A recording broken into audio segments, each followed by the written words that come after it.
Salut à tous, c'est Roulian et bienvenue sur la chaîne Misty Gamers. Je suis très heureux de vous retrouver parce que ça fait un bon moment que je propose plus rien sur la chaîne.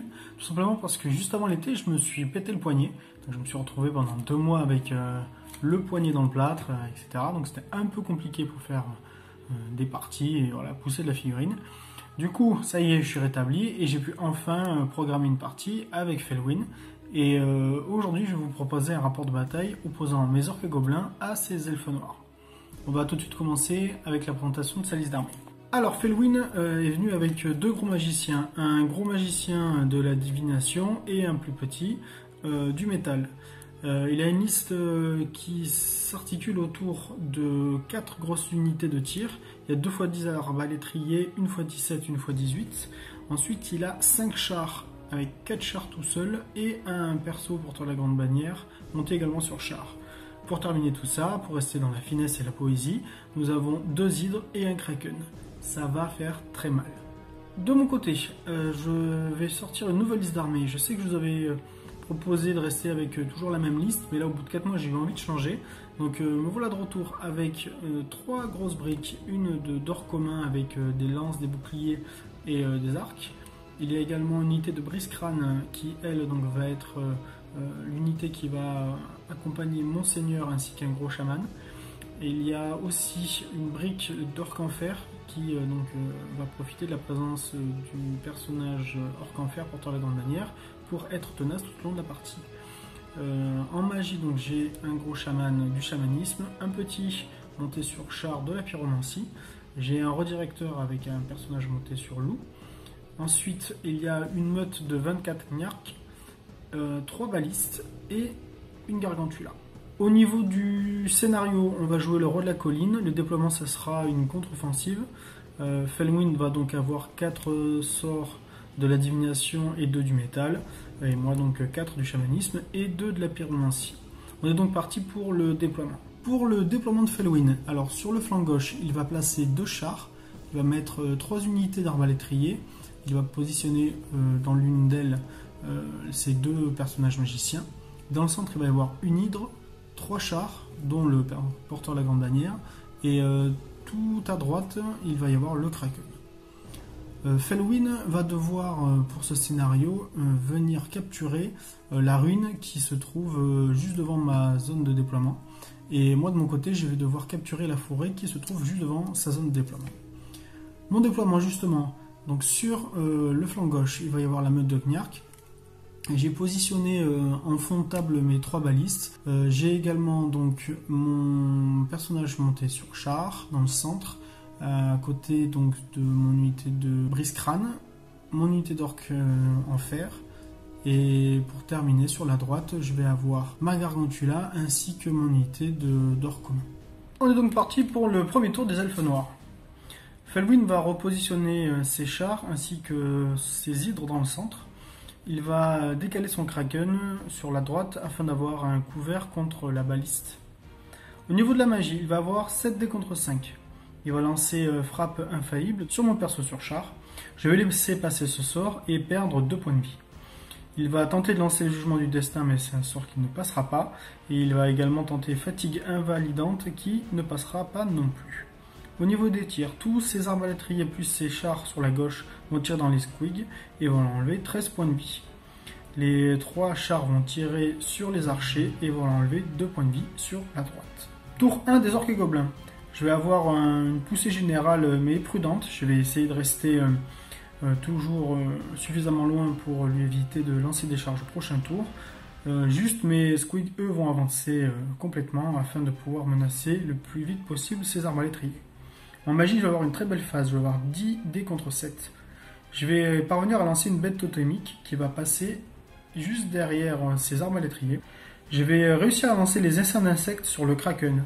Je vais lui faire 6 blessures et je vais avoir beaucoup de réussite car il ne va réussir aucune sauvegarde. Le kraken va sauter dès le tour 1. Au niveau de mes tirs, la bête va donc souffler, va tuer 3 arbalétriers. Les balistes plus les archers qui sont montés sur la gargantula vont tirer dans un char et lui enlever 3 points de vie. Tour 2 des elfes noirs. L'hydre va donc charger dans les squigs. Il va sortir ses mages qui sont menacés dans l'unité d'arbalétrier central et donc les placer dans un petit bunker juste à côté. Il va reformer donc ses arbalétriers.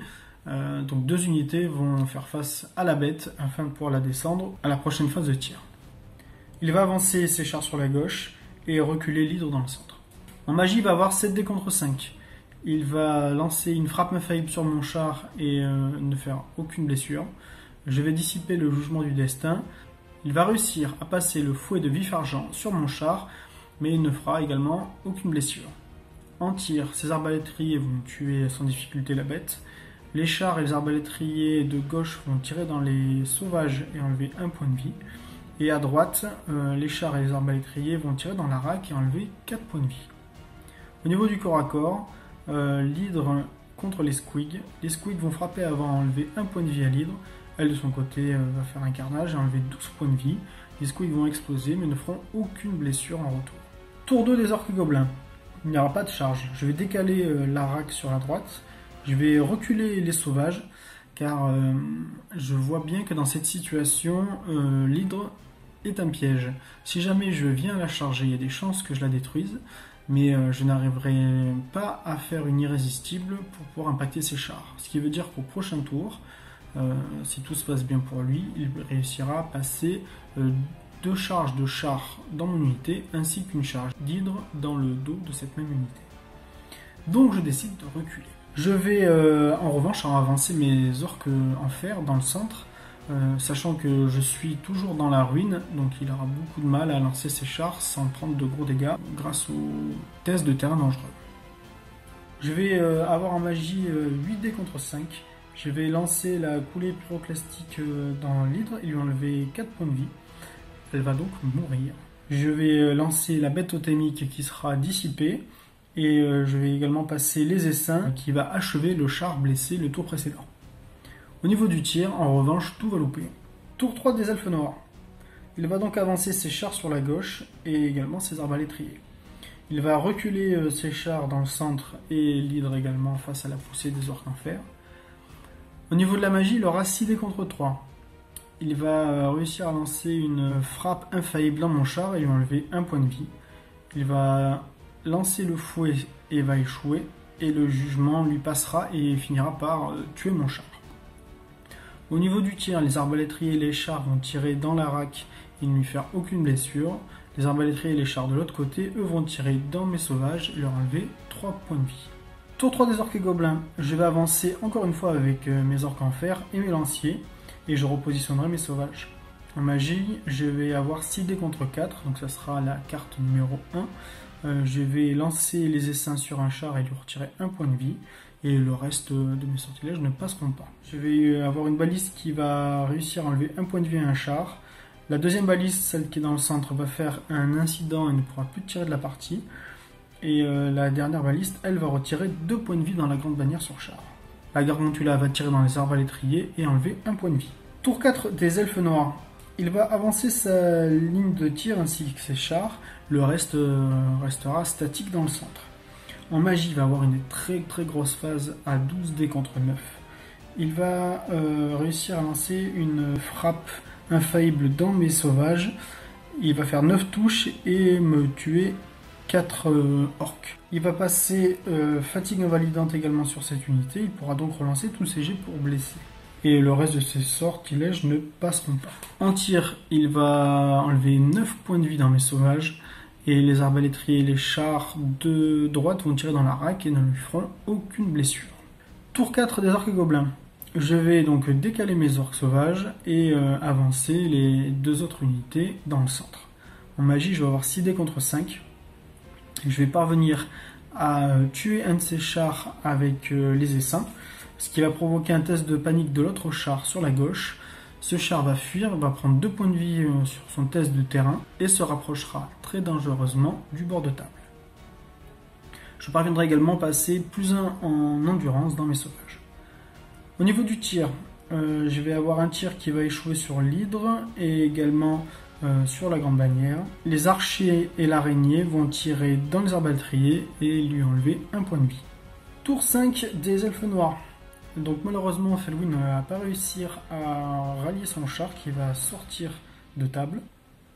il va continuer à avancer avec un pack d'arbalétriers. Au niveau de la magie, il aura 10 dés contre 7. Je vais dissiper la fatigue invalidante. Il va réussir à passer une frappe infaillible sur mes orques sauvages et leur enlever 4 points de vie. Le juge m'en passera également, enlèvera de plus 5 points de vie. Au niveau du tir, il va tout mettre dans les sauvages. Il va enlever 1 point de vie au chaman et 1 point de vie au seigneur. Les arbalétriers sur la droite vont tirer dans la raque et lui retirer les 4 points de vie qui lui restaient. Tour 5 orques gobelins. Je vais reculer mes orques sauvages et essayer de sauvegarder ces points. Les personnages vont quitter l'unité et rejoindre les orques en fer. En magie, je vais avoir 9 dés contre 6. Je vais lancer une bête totémique qui sera dissipée. Je vais passer plus en endurance dans les orques en fer. Je lancerai également le hurlement dans les arbalétriers. Au niveau du tir, je ne vais réussir à enlever aucun point de vie. Dernier tour des elfes noirs. Donc il va avoir un mouvement des arbalétriers sur la gauche. Les arbalétriers qui sont sous le sort hurlement, eux, vont reculer pour limiter les effets du sort. En magie, il va avoir 10 dés contre 7. Je vais dissiper le sort qui lui donnait relance pour toucher. Il va réussir à passer jugement du destin qui va tuer les sauvages et passer un sort qui va rendre sa grande bannière perturbante. En tir, les arbalétriers vont enlever 2 points de vie dans une de mes balistes et le reste va tirer dans les orques en fer mais ne va retirer aucun point de vie.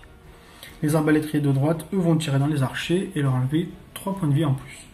Le tour 6 des orques et gobelins va se limiter à un mouvement. Je vais lancer la WAG, ce qui va me permettre de faire un dernier mouvement de 10 pas avec mon unité d'orques en fer. Ce sera largement suffisant pour rentrer dans la forêt et je vais donc pouvoir gagner le scénario. On est donc parti pour le calcul des points de victoire. Felwyn de son côté va réussir à me prendre 1837 points et moi je lui en prendrai 1415. Il est donc largement devant au niveau de la bâche. En revanche, comme je réussis à gagner le scénario, ce sera une victoire pour les orques 12 à 8. Petit retour sur cette partie. J'ai eu pas mal de réussites au niveau de la magie notamment et des tirs. J'ai réussi à lui prendre 2 monstres et 3 chats, et tout ça rien qu'avec des sorts et avec des tirs de baliste. Donc j'ai quand même pas mal de bol sur ce coup. Il a plutôt bien joué dans le sens où avec ses chars il m'empêchait d'avancer. J'ai été peut-être un peu trop frileux, notamment avec l'histoire de l'hydre qui s'est retrouvé en milieu de table et qui me laissait une opportunité de charge avec mes sauvages. C'est vrai qu'à ce moment-là, ils étaient full en termes de points de vie. Je pouvais passer dessus un sortilège histoire de les renforcer un peu. Je pense que j'arrachais l'hydre en une phase.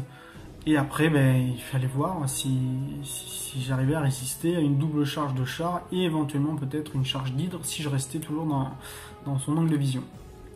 Je ne l'ai pas tenté, je le sentais pas. Après, c'est vrai que voilà, avec le recul, j'aurais peut-être dû. Voilà, on aurait pu peut-être voir si j'arrivais à réussir et à résister à tous ces corps à corps. J'aurais très certainement pu prendre des unités d'arbalétriers, peut-être des personnages, etc. Ce qui aurait certainement fait un gros score en ma faveur en fin de partie. Mais bon, en tout cas l'essentiel est là. J'ai réussi à bien manœuvrer avec mes orques en fer dans le centre. J'ai réussi à l'empêcher et à temporiser en restant planqué dans la ruine et à venir chercher voilà, le scénario en fin de tour. Donc voilà, c'est une partie, je pense pas très agréable à suivre pour vous parce qu'il n'y a pas trop eu de corps à corps, on s'est plutôt regardé, on s'est envoyé beaucoup de sorts l'un l'autre et beaucoup de tirs de son côté. Après, voilà, c'était une partie nettement stratégique, je pense. Et voilà, j'espère pouvoir vous proposer rapidement autre chose sur la chaîne. J'espère que vous avez passé un bon moment devant ce rapport de bataille. Et je vous dis à très bientôt sur la chaîne Misty Gamer. Salut!